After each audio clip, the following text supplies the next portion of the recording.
Shyami Pangoriya. I scored an All India rank of 114 in CLAT this year. I have been preparing at AV Tutorials since 2023. So I've been in the 2-year batch and I'm quite grateful to the institute for whatever they have offered me. So a huge congratulations on your CLAT results, Shamli. So how did it feel when you saw your score or rank? So initially actually my rank was 250 before all the changes in the answer key.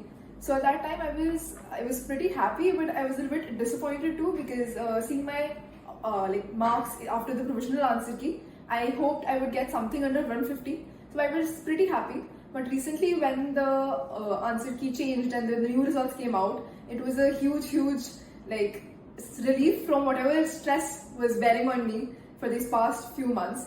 And yes, it was a pretty overwhelming experience for me and my family. So what was your daily study routine like, especially in the final months? Right, so I had made this habit of waking up early because I believe that once your morning schedule is fixed, then nothing can go wrong. It gives you a sense of surety that whatever is going to happen next will be in your control. So I would wake up at around 6:30 or 7.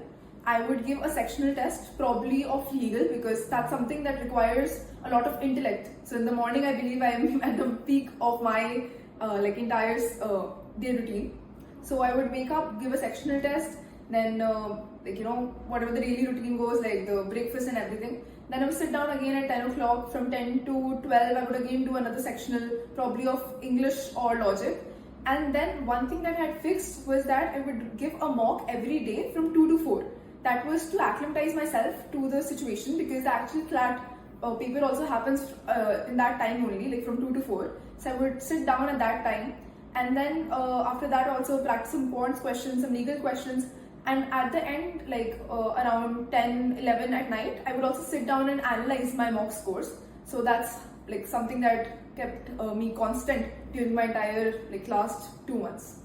Okay, so a piece of advice that you would give to the students preparing for CLAT now? Right, so the main thing is not to overdo and not to underdo it. So you have to find your perfect balance between the two. Don't think that you have to give a lot of mocks, or don't get into the peer pressure that people from other institutes are giving so many mocks, so I have to give the mocks of every institute. Find your way out, find your comfort zone, sit down at a particular time, make your schedule, and just stick to that schedule. That's what's more important. Also, don't take it too frank, just because it said that CLAT is an easier exam, you don't have a defined syllabus. Don't take it very easy because you have to manage your studies alongside the CLAT preparation. So find your balance, find a particular schedule, make a particular schedule and stick to that. That will help you out. Okay, so describe your experience here at AV Tutorials. How was it? So I believe AV Tutorials has been more than a coaching institute for me. It was a very homely experience altogether, especially with the mentorship of Anila ma'am, Gaurav sir, whom I'll always be grateful to. It has been a very supportive environment altogether. The faculty here is absolutely amazing. More than teachers, you can reach out to them whenever and whatever you feel like, you just go to them and they'll have a way out for you. And right, with the batch sizes, with the personal mentorship that was offered, I believe that I have never come across a better institute or a better educational facility, I must say, than AV Tutorials. Thank you, Shyami.